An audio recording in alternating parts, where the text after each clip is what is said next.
L'école du jeu vous est présentée en partenariat avec la boutique en ligne universludo.ca.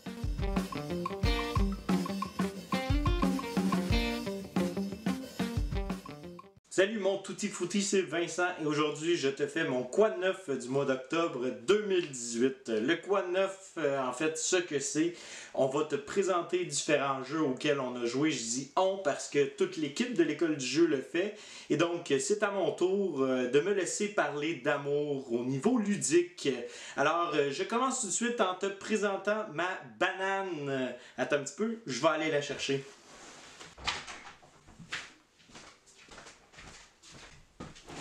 Tada! C'est ma petite banane. C'est mon nouveau chien. Hein, c'est un petit golden. Il va pouvoir accompagner Winnie en zoothérapie parce que Winnie fait de la zoothérapie. Si tu ne connais pas Winnie, c'est mon golden retriever. Je fais des fois des vidéos avec ce dernier. Il m'aide beaucoup pour ma sélection de jeux. Je vais aller le retourner parce qu'il faisait dodo, je l'ai dérangé. On va commencer par Teotihuacan, le jeu de Daniel Tacchini, qui est le successeur spirituel de Tzolk'in, le calendrier maya. C'est un jeu qui offre beaucoup de variété puisque dans le jeu de base, eh bien, on a une mécanique de rondelle, c'est-à-dire que les joueurs vont devoir faire différentes actions selon un ordre spécifique en tournant dans le sens des aiguilles d'une montre. Et chaque fois qu'on va en fait déplacer un dé et qu'on va faire une action avec celui-ci, ben le dé va changer de figure pour, dans le fond, le chiffre supérieur. Et dès qu'il atteint le 6, le dé meurt et on va avoir un petit bonus parce qu'on est encouragé à augmenter la valeur de nos dés le plus rapidement possible. Et une fois que la valeur a été augmentée jusqu'à 6, le dé meurt et il redevient un 1 et on a le droit à un bonus qui va nous permettre de pouvoir continuer la partie. Donc voilà.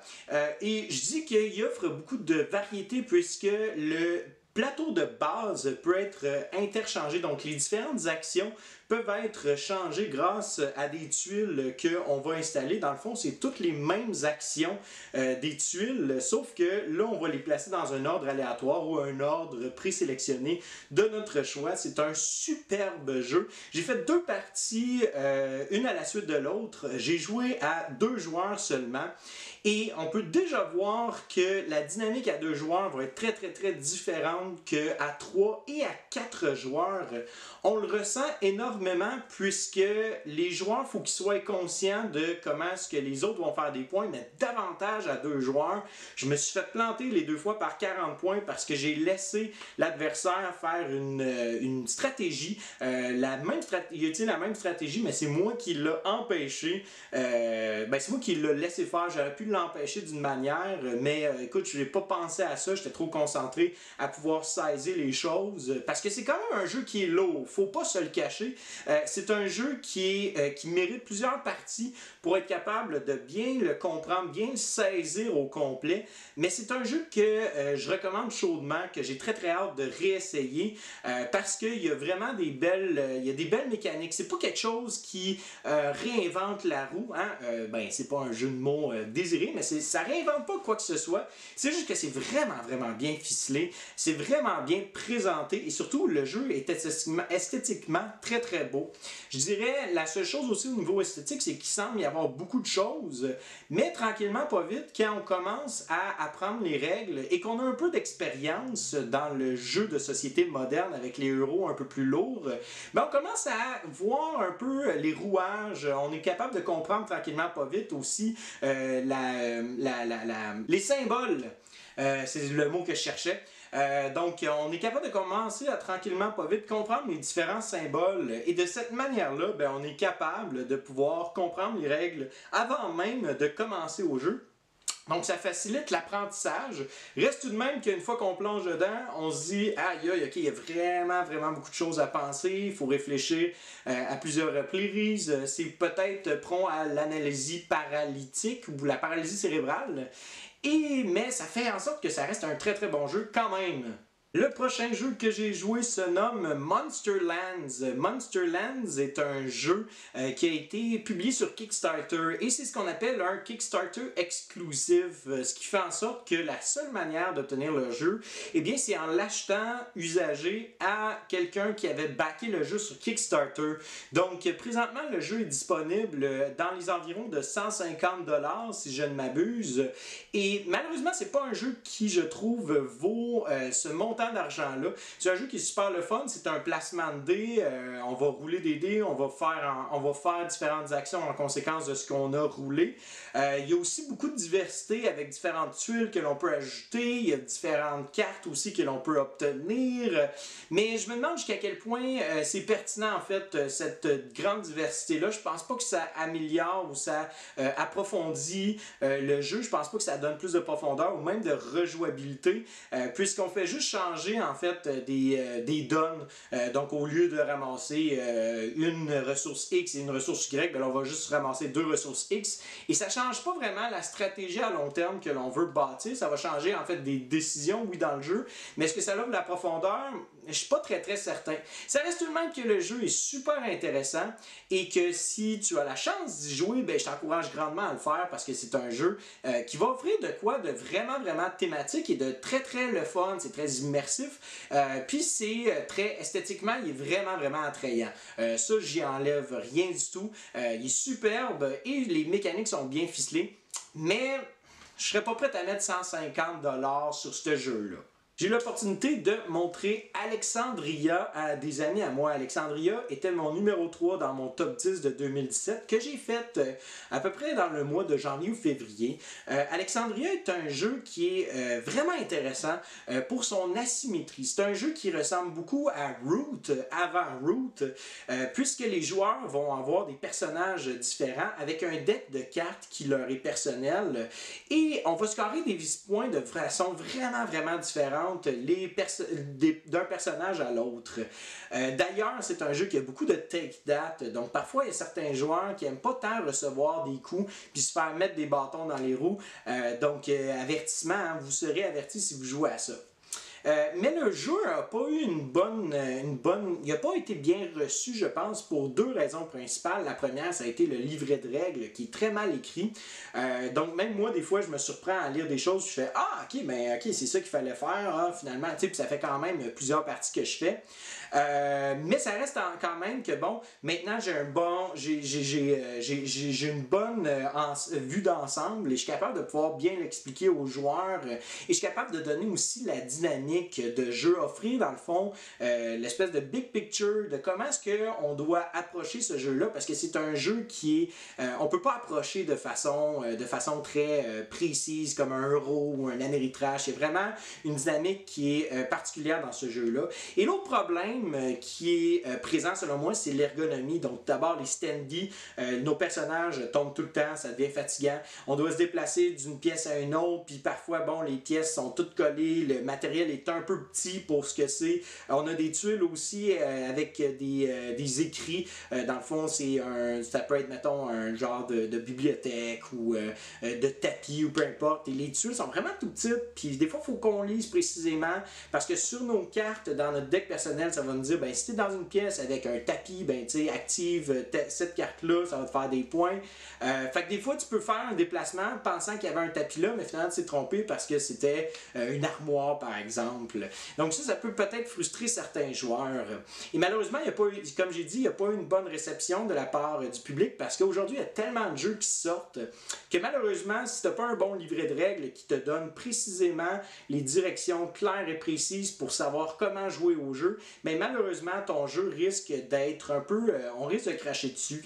Ce qui est très dommage parce qu'Alexandria est une belle perle, un beau petit trésor. C'est vraiment un jeu qui offre une asymétrie très le fun.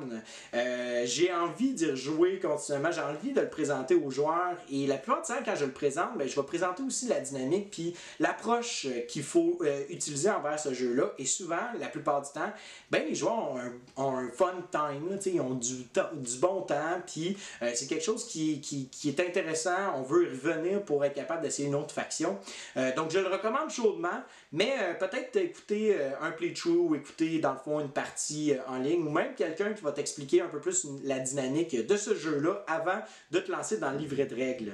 Avec ses amis avec qui on a joué à Alexandria, on a terminé notre saison 1 de Pandémie Legacy. Je dois avouer que j'étais un petit peu content que ça se termine parce que je trouvais que ça commençait à être très long et fastidieux. On se rencontrait à chaque fois, il fallait tout le temps replonger dans le livre des règles. On connaît tous Pandémie de base, mais il y avait plein de choses qui s'ajoutaient et on les oubliait et il fallait revenir. Je dirais peut-être qu'on n'a pas été optimal dans nos rencontres régulières. On se rencontrait une fois ou 3 ou 4 mois parce qu'à cause de notre horaire, ça ne fitait pas vraiment. Ce qui faisait en sorte qu'on en revenait dans le jeu et on était comme bon, ok, qu'est-ce qu'il faut déjà ajouter? Et là, on se rendait compte pendant la partie qu'on avait oublié telle règle ou telle règle, ce qui nous avantageait ou nous désavantageait. J'ai trouvé aussi que le flavor text, la narration, était un peu linéaire. J'ai été surpris quelques fois, je dois l'avouer, mais pas assez pour faire wow, ok, le jeu est hyper immersif dans le jeu. J'ai pas trouvé qu'il était immersif du tout. Souvent, je passais le petit texte en italique pour aller directement vers ce qui était important. J'aime les jeux quand ils sont vraiment vivants au niveau thématique immersif, comme par exemple This War of Mine que j'ai trouvé superbe puis qui m'a fait vivre de quoi de vraiment capoter. Mais Pandémie Legacy m'a pas fait vivre ça. Puis je trouvais qu'à un moment donné, on rajoutait des règles juste pour rendre le jeu plus difficile sans nécessairement transformer l'expérience en soi. Donc on faisait juste faire un Pandémie version 2.0, version 3.0, juste en augmentant la difficulté, puis that's it. Ça reste que je recommande quand même l'expérience parce que c'est intéressant d'ouvrir des boîtes, d'avoir le petit côté de surprise, de faire ah, tu sais, qu'est-ce qui nous attend, qu'est-ce qui va arriver à la prochaine partie. Donc ça, c'est le fun pour ça. Et je suis très critique aussi. Il faut prendre mon opinion avec un grain de sel parce que la plupart des joueurs ont vraiment adoré ce jeu-là. Et ça, pourquoi est-ce que je le recommande quand même? Et je suis critique envers ma propre opinion critique. Donc, n'aie pas peur de l'essayer puis n'aie pas peur d'investir quelques parties. Ça vaut la peine, là, somme toute, là. Le prochain jeu m'a été présenté par un ami à moi qui est un peu un genre de nostalgique du jeu de société. Dans mon temps, il se passait donc ben des meilleurs jeux. Puis dans mon temps, c'est donc ben meilleur le jeu. Bref. Mais il m'a présenté un jeu de 2010, je crois, qui s'appelle Mort im Arosa. Donc Meurtre à Arosa, qui est une ville en Italie, je pense. Je me prononcerai pas là-dessus. Si tu veux me le dire c'est quoi Arosa ou c'est où, tu me le diras, ça me fera plaisir. Mais Mort im Arosa est un jeu de déduction auditive où est-ce que les joueurs vont avoir des cubes d'une couleur spécifique et on va les laisser tomber dans une tour. Et quand on laisse tomber le cube, il faut tenter d'écouter attentivement où est-ce que le cube tombe, c'est-à-dire à quel étage. Et ça devient vraiment en fait intéressant de voir les joueurs tous se taire de façon unanime et écouter le son le plus anodin de toute la planète, c'est-à-dire un cube qui tombe dans une tour en carton. Mais c'est le fun, puis c'est vraiment vraiment drôle. C'est pas un jeu qui est fait pour être stratégique, qui est très prononcé au niveau de la profondeur du jeu, mais ça reste quand même une expérience le fun à vivre. C'est simple, c'est drôle, puis on a vraiment de quoi de captivant autour de la table. Jusqu'à quel point qu'un jeu peut nous amener à vivre de quoi juste avec du carton puis du bois, ben celui-là nous amène quelque chose de vraiment vivant et la thématique est vraiment bien présentée, somme toute, pour un petit jeu comme ça. Et je trouve ça dommage qu'il ait passé en dessous du radar. Et ça se peut que je fasse une petite critique sur celui-ci parce que je trouve que c'est vraiment un jeu qui aurait dû avoir plus d'attention et qui aurait dû passer à travers les âges. Prochain jeu, un peu drôle comme histoire, j'ai obtenu ce jeu-là qui était censé sortir, je pense, à SN officiellement, mais je l'ai reçu un peu avant SN. Je sais pas pourquoi, écoute, je suis très content. Wildlands de Martin Wallace, et je dois avouer que ce jeu-là m'a vraiment impressionné.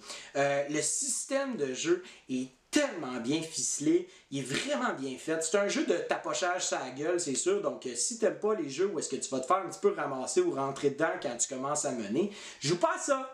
Mais si t'aimes les jeux vraiment d'interaction et de confrontation, c'est un jeu vraiment à essayer. Le système de jeu est simple, clair et va droit au but. Chaque personne, chaque joueur va recevoir une faction qui est complètement distincte, mais c'est pas 1 million de textes ou d'affaires qui va changer la patente, c'est vraiment juste ton deck de cartes, puis que tu vas avoir plus d'icônes d'une chose ou moins d'icônes d'un truc, et tu vas essayer de dealer avec tout ça de façon la plus optimale possible. Et le but, c'est très simple, c'est d'obtenir 5 points. Et comment est-ce qu'on obtient des points? Bien, la première manière, ce serait d'aller récupérer des diamants qui sont sur le plateau. Donc, on va déplacer nos personnages de section en section. Et quand tu es dans une section qui a un de tes diamants, tu pourrais dépenser un certain nombre de cartes, récupérer ce diamant-là et ça te fera un point. L'autre manière, c'est en donnant le coup de grâce à une figurine adverse. Donc, si tu as un adversaire qui a tapoché sur un autre adversaire et que là, il lui reste peut-être un point de vie, que toi, pendant ton tour, ben, tu vas juste lui donner le coup de grâce, ben, c'est toi qui récupères la figurine et ça te fera un point. Le premier joueur à 5 points gagne la partie. Ce qui fait en sorte que c'est très clair. On le voit dès le départ qui gagne, qui est en arrière des autres. Et on va se diriger évidemment vers le joueur qui l'emporte pour l'instant. Et le système de jeu est vraiment fait pour que l'on puisse surprendre les autres de façon d'une façon assez surprenante. Hein? Et j'aime beaucoup la dynamique de jeu. Je trouve que vraiment, là, si tu aimes les jeux de genre à la Kemet ou encore à la Inish ou même Root, tu vas vraiment aimer ce jeu-là, Wildlands. C'est chaudement recommandé, esthétique est superbe, les matériels est génial. Wow, plus, bravo Monsieur Wallace, vous avez encore fait un succès monstre. Ah, puis en passant, il y a des extensions qui s'en viennent. Et le dernier jeu que je vais te parler, c'est Coimbra. Coimbra, j'ai été énormément déçu par M. Gigli. Je tripe solide sur Lorenzo le Magnifico, sur Gantostria Hotel, parce que les deux jeux te proposent vraiment à chaque tour de faire des choix déchirants.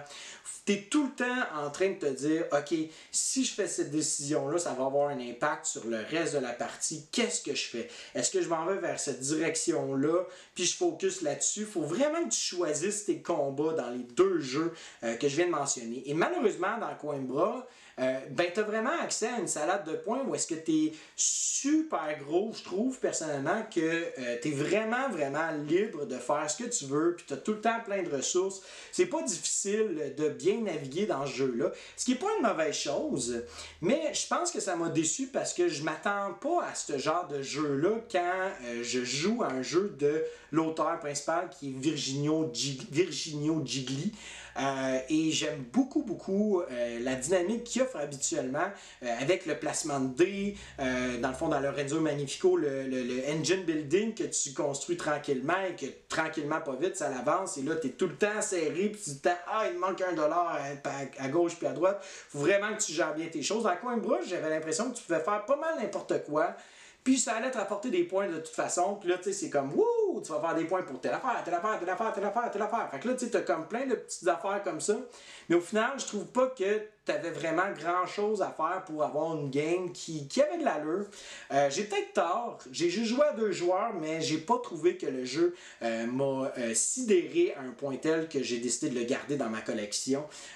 Et encore une fois, je suis très critique envers mon opinion. C'est un jeu qui, selon moi, a été fait non pas pour justement proposer une dynamique très tissée serrée, mais une dynamique plus libre qui va davantage plaire probablement à un plus grand public que Lorenzo le Magnifico et Grand Austria Hotel. Et aussi, mettons, contrairement à Grand Austria Hotel, je pense que Coimbra se joue très bien à 3 puis à 4 joueurs. Puis on va toujours tomber dans le 1h30 gros max, alors que Grand Austria Hotel, je ne le recommande pas du tout à 4 joueurs parce que ça peut durer longtemps, genre 3 heures. Alors voilà, donc Coimbra, il y a quand même des bons points positifs, mais pas pour moi. J'ai pas tant apprécié.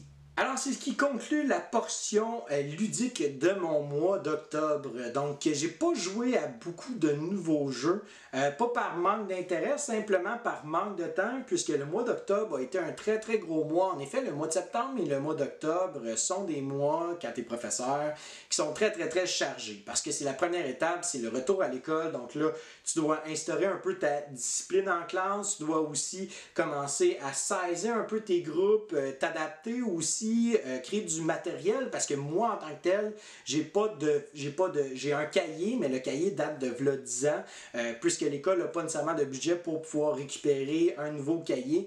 Et de toute façon, si j'avais voulu faire ça, ça aurait été les élèves qui payent pour ça. Puis personnellement, je ne suis pas nécessairement en faveur de ça. Donc, je me tape un peu la job de faire le matériel au complet. Mais ça me motive énormément parce que j'en ai parlé au mois précédent d'un projet éducatif que j'ai en branle depuis quelques temps, c'est-à-dire créer du matériel scolaire, académique que je vais pouvoir évaluer les jeunes. Et ça, grâce aux jeux de société qui vont être inclus en classe. On appelle ça la gamification. Et donc, moi, j'aimerais ça le faire via le jeu de société. Présentement, j'ai commencé déjà à le faire avec un jeu, dans le fond, Résistance, qui est un peu un petit jeu à la manière de loup-garou, où est-ce qu'on va avoir en fait des rôles à jouer et le but, c'est que les méchants gagnent de leur côté, les méchants savent qui ils sont, mais pas les gentils savent pas qui ils sont méchants.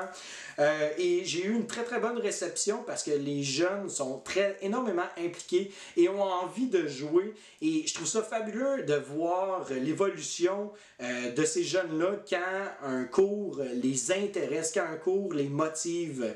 J'ai une très très bonne, je pense que j'ai quand même une très très bonne, jusqu'à date, une présence quand même très active de la part des jeunes et là j'ai envie de pousser un peu l'expérience plus loin que juste une expérience communicative. Je vais leur présenter prochainement, puis là ils le savent pas, fait que s'ils m'écoutent, spoiler! Je vais leur présenter dans le fond, une manière de pouvoir créer des nouveaux rôles pour Résistance. Donc, je leur ai déjà introduit des rôles qui étaient dans Avalon. Mais là, je vais le faire et je vais leur demander de créer un rôle en équipe de 3 et tranquillement, pas vite, eh bien, ils vont être capables de pouvoir le peaufiner via du test avec un autre groupe de 3. Donc, ils vont jouer à 6 joueurs à Résistance et ils vont pouvoir en fait recevoir du feedback des autres pour être capables de retourner en équipe, de le peaufiner, de revenir et comme ça, etc., etc. Donc, le but, c'est vraiment qu'ils créent un rôle par eux-mêmes dans le jeu et qu'on puisse être capable de l'introduire. Donc, je pense que de créer ça, ça fait en sorte que les jeunes vont se sentir impliqués et vont sentir en fait qu'ils ont un pouvoir non seulement sur le jeu, sur comment est-ce que l'interaction peut changer, mais au-delà de ça, sur le matériel qu'il y a en classe. Donc, moi, je leur donne juste une structure, je leur donne un cadre, je leur dis, faites de la peinture là-dessus, montrez-moi ce que vous êtes capable de faire, et là ils peignent, puis écoute, si ça a de l'allure, tant mieux, tu sais. Et j'essaie d'avoir d'avoir le cadre le plus large possible pour leur permettre justement d'être le plus créatif. Et là, j'aimerais ça, en fait, tenter de pouvoir introduire d'autres jeux de ce style-là, c'est-à-dire avec identité cachée. Je ne sais pas trop comment est-ce que je vais m'y prendre pour l'instant, mais tranquillement, pas vite, ça commence à merger dans ma tête. Ça commence à bouillonner les différentes idées. J'ai d'autres projets aussi par rapport à d'autres jeux, notamment, mettons, Sherlock Holmes Détective Conseil, mais ça, j'en parle pas tout de suite parce que je suis pas rendu là dans ma tête. Et sinon, ce que j'ai commencé à faire aussi, c'est que moi, étant donné que je suis professeur d'anglais, je veux leur montrer en fait la pertinence d'apprendre l'anglais dans un contexte scolaire ou dans un contexte justement plus, plus de travail. Donc, j'ai commencé à inviter des gens qui sont venus parler directement en classe de leur travail, de leur expérience personnelle.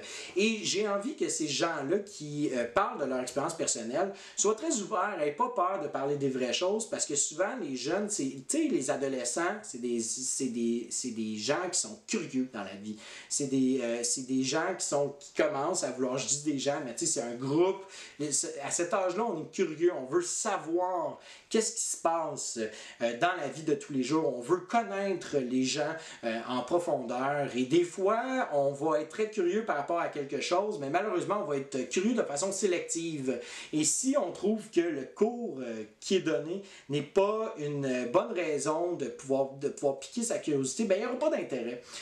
Donc moi, je veux être conscient de ça, mais surtout, je veux leur offrir en fait différentes perspectives d'avenir parce que le plus gros problème, c'est qu'on leur demande à 17 ans de faire un choix pour les 45-50 prochaines années de leur vie, mais malheureusement, l'expérience de vie qu'ils ont n'est pas pertinente pour être capable de prendre ce genre de choix-là. pas que c'est pas pertinent en général, c'est juste, c'est difficile de faire une décision comme ça à 17 ans. Et en plus de ça, ben, avant, c'était facile de le faire parce que bon, t'avais comme des directions très claires.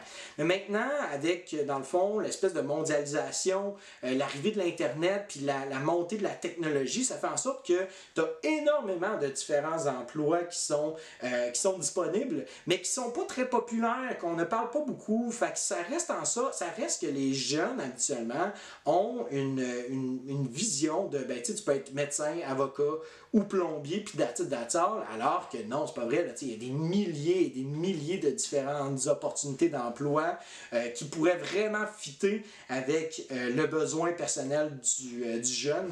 Et c'est aussi de leur montrer qu'est-ce que c'est la vraie vie, parce que souvent, on est très axé vers, justement, l'espèce le show business, hein, l'espèce de fame, la culte de la gloire, de la popularité. Donc on veut en fait aller vers la musique, on veut devenir DJ, on veut devenir YouTuber, on veut devenir acteur, on veut devenir célèbre, tu sais. Et c'est pas une mauvaise chose en soi. Le seul problème, c'est qu'il y a très peu d'élus. Et souvent, ben malheureusement, se diriger vers ça, c'est pas nécessairement une option qui est viable pour si on veut avoir une vie de famille ou si on veut avoir une maison, etc. Ça peut être possible, oui, mais c'est très difficile de pouvoir faire ce genre de travail-là. Et moi, j'ai envie de leur dire, ben tu sais, la vie, c'est pas juste, tu sais, je veux dire, tu peux avoir du succès dans ta vie sans nécessairement être célèbre. Ou tu peux sentir que tu fais de quoi de concret sans avoir 250 000 abonnés sur YouTube pour ta chaîne, tu sais. Ça peut être quelque chose qui est possible, ça peut être quelque chose que les jeunes veulent faire à long terme, puis ça, c'est tout à fait correct. Mais en même temps, il y a différentes opportunités d'emploi. Puis je veux pas non plus minimiser les emplois, je veux pas dire que plombier, avocat ou médecin, c'est pas des bons jobs, ou encore que YouTuber ou musicien, c'est pas des bons emplois. Bien au contraire, je pense que, tu sais, il en faut dans notre société. Après tout, l'art, c'est un reflet aussi de notre société. Et c'est important d'en avoir, mais je pense que, tu sais, c'est important aussi de faire en sorte que les jeunes puissent avoir vraiment différentes perspectives d'avenir. Et c'est ce que je suis un peu en train de créer avec ces gens-là qui viennent en classe, qui viennent parler de leur job, qui viennent parler de leur vie personnelle. Donc, je trouve que c'est vraiment c'est une belle manière de pouvoir, qu'ils puissent pratiquer en fait l'anglais à l'écoute et qu'ils puissent aussi être capables de voir comment est-ce que les gens de tous les jours parlent l'anglais, parce que malheureusement je ne suis pas l'exemple à suivre. Tu sais, je veux pas, regarde, j'ai une certaine expertise en anglais, malgré que ma critique de Brass Birmingham et Brands Lancashire, on me l'a remis d'en face que je les prononçais pas comme du monde, donc je suis désolé. Mais en général, je suis pas pire en anglais, tu sais, je me débrouille. Fait que voilà, merci de m'avoir écouté. N'oublie pas de t'abonner à notre chaîne si ce n'est pas déjà fait, d'aller nous liker sur Facebook, de nous suivre sur Instagram. Si tu as apprécié la vidéo, laisse un pouce vers le haut. Si tu n'as pas apprécié ou si tu veux laisser un commentaire, laisse-le dans le bas de cette vidéo-là, dans la section des commentaires. Laisse-moi savoir, toi, à quoi tu as joué, qu'est-ce qui t'a marqué, qu'est-ce que tu as apprécié, si tu n'es pas d'accord avec un des jeux ou si tu as des questions par rapport à un des jeux que j'ai mentionné. Écoute, fais-moi signe, je suis très actif, j'aime en fait avoir cette discussion-là récurrente avec les gens qui écoutent nos vidéos. Donc voilà, et sur ce, je te souhaite à toi et tes amis un bon jouage!